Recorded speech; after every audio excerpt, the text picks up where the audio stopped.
ang maluwag na daan. Masarap sa pakiramdam. Walang traffic, walang humps, walang sagabal.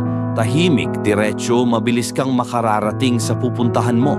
Pero kung iisipin mo, sa buhay, bihira ang maluwag na daan.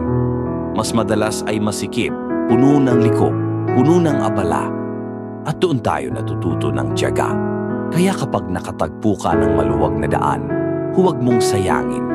Bilisan mo kung kaya, gamitin mo ang pagkakataon dahil hindi sa lahat ng oras ay ganito kadali ang paglalakbay. Pero tandaan mo rin, hindi sukatan ng tagumpay ang laging mabilis. Dahil kahit gaano kaluwag ang kalsada, kung hindi mo alam ang direksyon mo, maliligaw ka pa rin. Ang maluwag na daan ay biyaya, pero ang tunay na layunin ay nasa patutunguhan.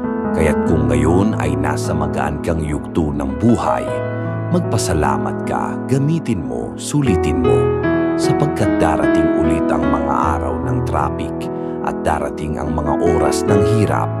At sa tuwing maaalala mo